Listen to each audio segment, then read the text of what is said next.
सहनौ भुनक्तु सह वीर्यं करवावहै तेजस्विनावधीतमस्तु मा विद्विषावहै।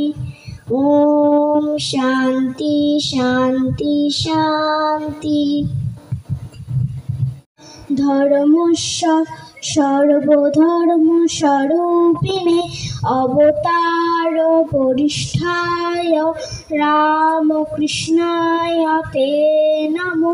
ओम नमो श्री भगवते रामकृष्णाय नमो नमः।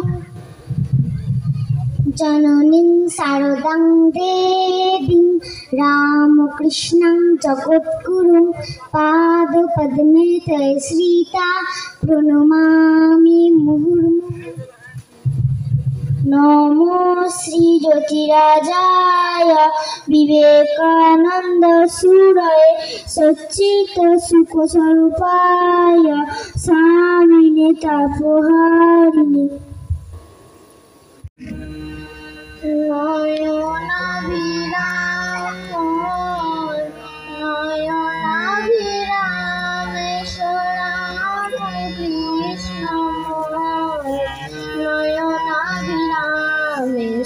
যশোদা দোলাল তুমি রঘুপতি রাম কৃষ্ণ নয়নাভিরাম নয়নাভিরাম। দক্ষিণে সারে তব লীলাকি মনোহর কভু শ্যাম রূপ ধর কভু সাজ শঙ্কর। দক্ষিণে সারে তব লীলাকি মনোহর কভু শ্যাম রূপ ধর কভু সাজ শঙ্কর। শ্রীরাধার ভাবে কভু কাঁদে তব অঙ্কার ঝুলায় লুটায় বল কোথায় বগুল সার। নয়নাভিরাম নয়নাভিরাম রাম কৃষ্ণ নয়নাভিরাম। যশোদা দোলাল তুমি রঘুপতি রাম কৃষ্ণ নয়নাভিরাম নয়নাভিরাম। পঞ্চবতীর তীরে জাহ্নবী নারায় যেছে প্রেম বিলাইছে রামহরি আয়। পঞ্চবতীর তীরে জাহ্নবী নারায় যেছে প্রেম বিলাইছে রামহরি আয়। ভগত কুসুমজাত আনিলে গুণসার নন্দন কাননে সুন্দর পরিচার। ভগত কুসুমজাত আনিলে গুণসার নন্দন কাননে সুন্দর পরিচার। সে কুসুমে ভরি সাজি আপনি পূজারি সাজি সে কুসুমে ভরি সাজি আপনি পূজারি সাজি করিলে আপনি পূজা দেবে মুখে জনাম। নয়নাভিরাম নয়নাভিরাম কৃষ্ণ নয়নাভিরাম। যশোদা দোলাল তুমি রঘুপতি রাম কৃষ্ণ নয়নাভিরাম নয়নাভিরাম। মা সারদা দেবী, স্বামীজি, সবাইকে আমার সশ্রদ্ধ প্রণাম জানাই।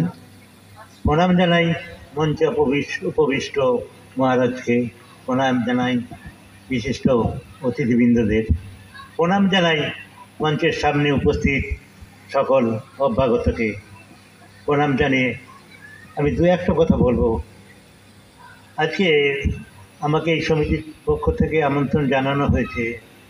আমি জানি না যে মঞ্চে আমাকে আমন্ত্রণ জানানো হয়েছে এই মঞ্চের পক্ষে এই সুধীজনের পাশে আমি মানানসই কিনা। নিজেকে বড় ছোট মনে হচ্ছে মহারাজের পাশে। তবু তারা যখন আমাকে ডেকেছেন, আমি অসুবিধা সত্ত্বেও এসেছি। আমি তাদের আমন্ত্রণকে ঈশ্বরের আশীর্বাদ বলেই মাথায় তুলে নিয়েছি। আজকে আমি এখানে এসেছি কিছু বলার জন্য নয়, আমি এসেছি এখানে ধর্মপ্রাণ মানুষের কিছু বক্তব্য শোনার জন্যে। তার বক্তব্যের আশায় আমি রয়েছি। আমি বাচ্চাদের, যে সমস্ত বাচ্চারা এখানে রয়েছে বিবেকানন্দ আশ্রমের এই বিদ্যালয়ে যারা ছাত্রছাত্রী, তাদের মঙ্গল কামনা করে, উপস্থিত সকলের মঙ্গল কামনা করে, সকলকে ধন্যবাদ জানিয়ে, আমার সশ্রদ্ধ প্রণাম জানিয়ে মহারাজের কাছ থেকে কিছু বক্তব্য শোনার আশায় আমি আমার বক্তব্য শেষ করলাম।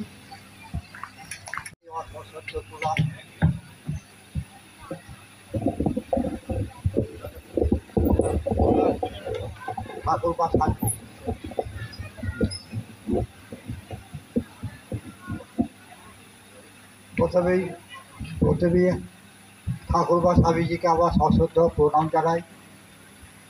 মঞ্চে ভূমিষ্ঠ সভাপতি মহারাজজি এবং প্রধান অতিথি দ্বিজেশবাবু এবং বিশিষ্ট অতিথি সাধুবাবুকে আমি আবার সশ্রদ্ধ প্রণাম জানাই।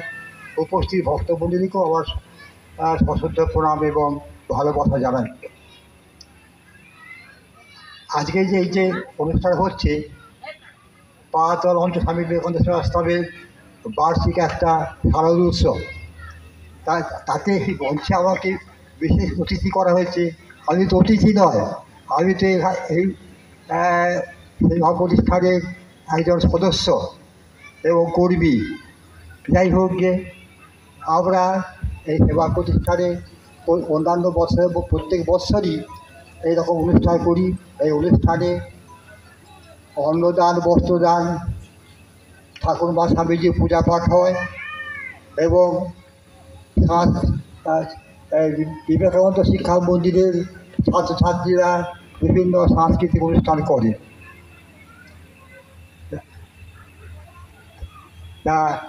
এবং এই অনুষ্ঠানের জন্য পাহাড়তলা গ্রামের অধিবাসীরা এবং পার্শ্ববর্তী অঞ্চলের লোকেরা যে সাহায্য করেন তার জন্য আমি তাদেরকে ধন্যবাদ জানাই। উপস্থিত সকলের জন্য আগামী যে দুর্গা পূজা আসছে, মা দুর্গার কাছে সকলের সুখ শান্তি কামনা করি। আমি আমার বক্তব্য শেষ করছি।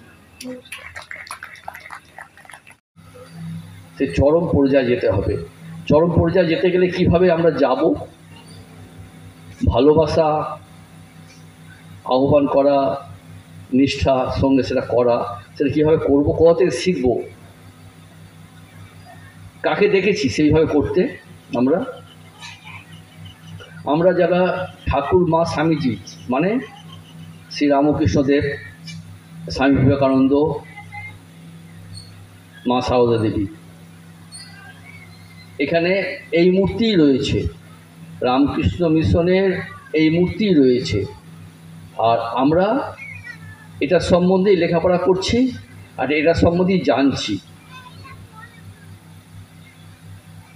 আর প্রত্যেক দেবদেবীকেই একই নিয়ম, যারা অন্য ধর্মাবলম্বী বা অন্য গুরুর কৃপা পেয়েছেন সবার ক্ষেত্রেই একই, কিন্তু আমরা এইখানে এই ঠাকুরমা স্বামীজিকেই দেখছি। এরাই আমাদের কাছে আদর্শ। ঠাকুরমা স্বামীজি আমাদের কাছে আদর্শ। আমরা আমাদের জীবন বা প্রণালী যেটা আছে সেটা যদি আমরা ঠিকমতো পালন করতে চাই, তাহলে আমরা আদর্শ হিসাবে কাকে গ্রহণ করব? নয় সাহিত্য, বেদ, বেদান্ত, উপনিষদ, গীতা,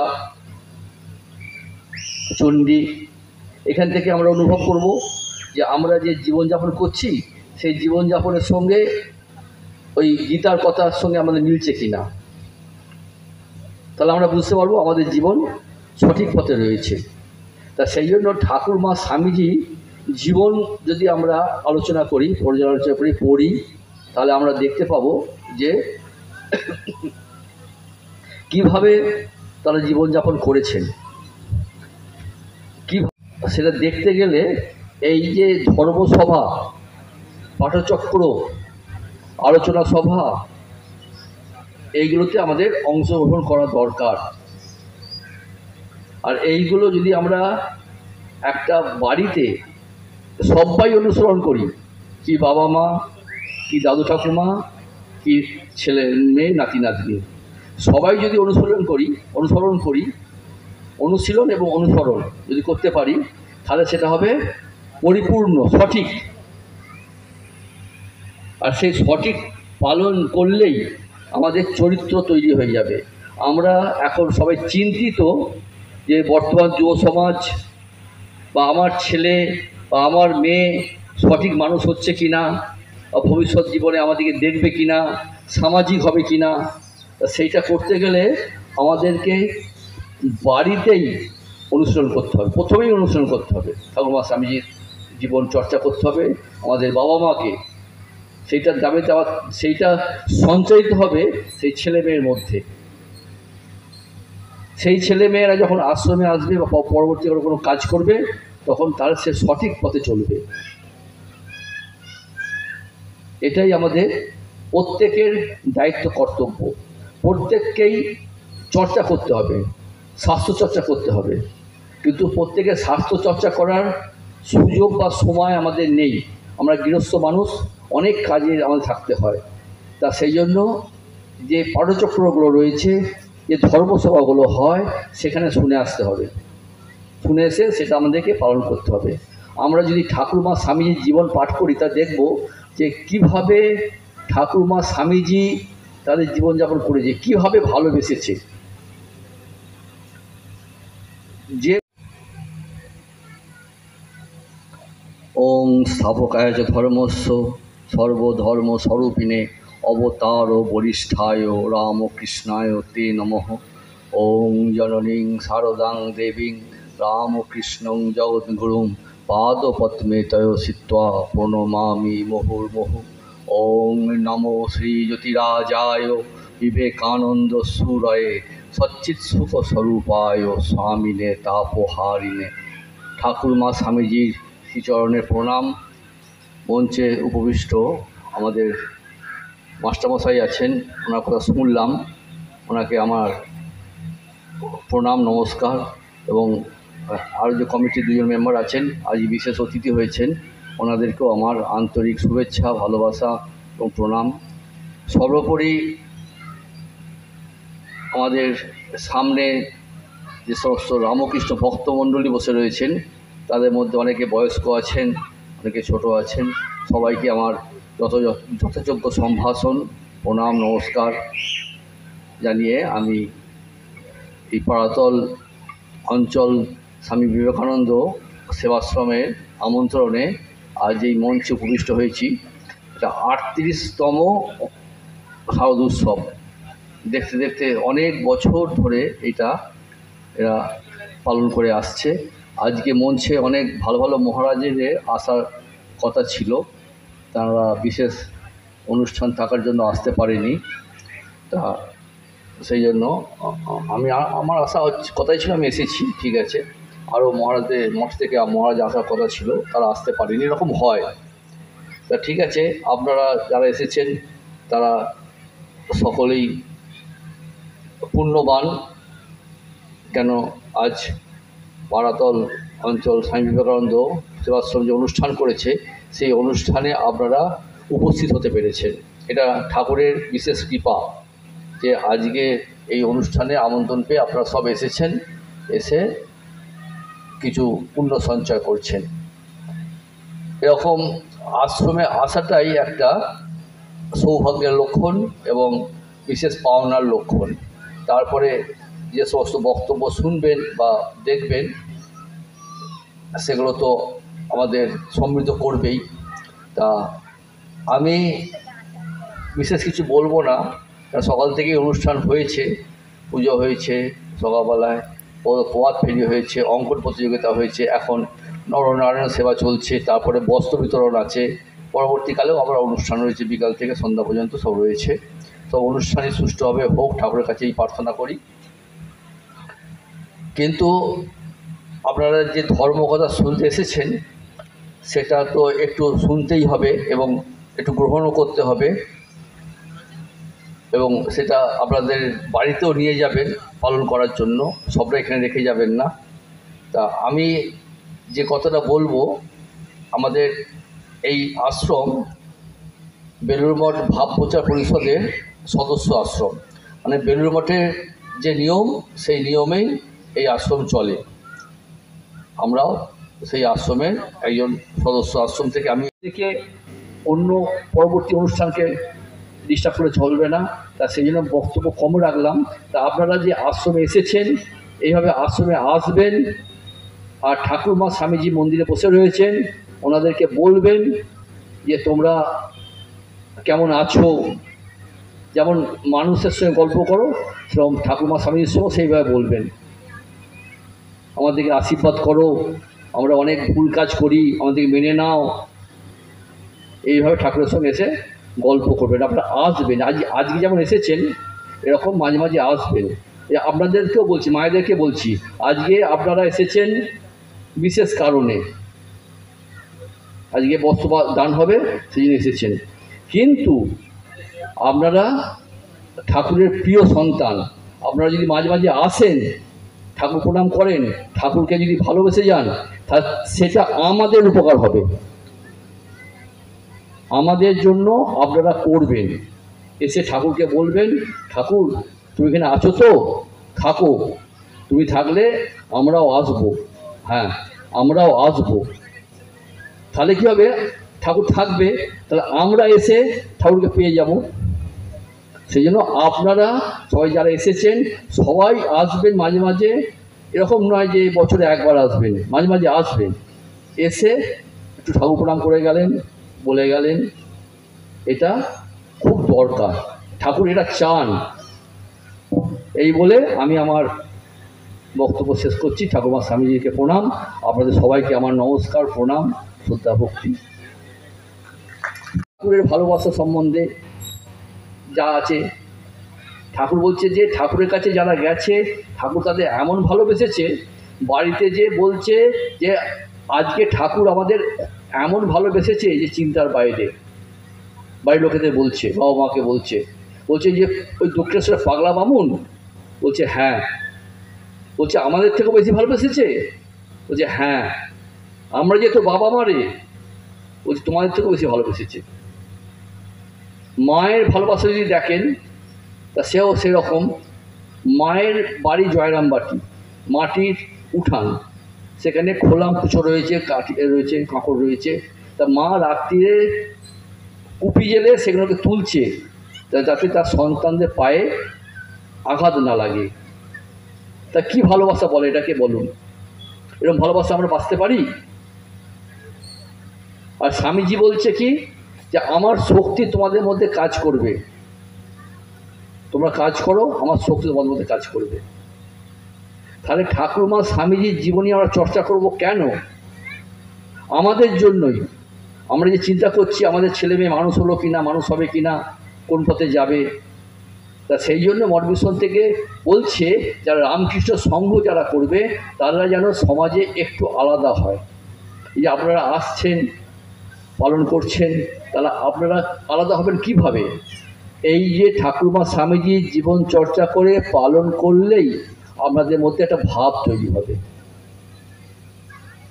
আর সেই ভাবেই বর্তমান প্রজন্মের যে যুবক রয়েছে, মঠ মিশন বলছে যে যুবকদের বিশেষ করে আশ্রমমুখী করতে হবে। কীভাবে আশ্রমমুখী করবেন আপনারা?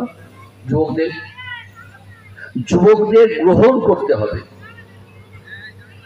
যুবকরা অনেক অনিয়মী, অনভ্যাসী, কিন্তু তাদেরকে আমাদের ভালোবাসা দিয়ে, আমাদের অভ্যাস জ্ঞান দিয়ে তাদেরকে আপন করব। এটা করতে হবে, যুব সমাজকে করতে হবে। সে করার কাজটাতে কারা বেশি সহযোগী হবে? বাবা মা আর শিক্ষক। তারা যদি এই যুব সমাজকে একটু ভাব দেয়, কি ভাব দেবে? না, তোমাদেরকে নিষ্ঠাবান হতে হবে, তোমাদেরকে শ্রদ্ধাপরায়ণ হতে হবে, তোমাদেরকে মানতে হবে।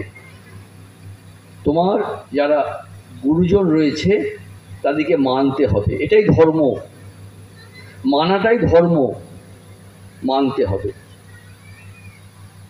সে মানতে গেলে আগে যারা বলবো মানতে হবে তাদেরকে মানতে হবে, মেনে দেখাতে হবে। এটা মা শ্রী শ্রী সারদা দেবী করতেন। সারদা দেবী মুখে বলতেন না, কাজ করে দেখিয়ে দিতেন। আমাদেরকে সেই কাজ করে দেখাতে হবে। স্বামীজি বলছেন বি অ্যান্ড মেক, তৈরি হও, তৈরি করো। তুমি যদি তৈরি হও তোমাকে দেখেই তৈরি হবে। আত্মনা মোক্ষাসন জগৎ হিতায় চ, নিজের মুক্তির মধ্যেই জগতের মঙ্গল উন্নতি। তুমি ঠিক থাকো, তুমি ঠিক করো, তাহলে জগৎও ঠিক থাকবে, ঠিক হবে। তাহলে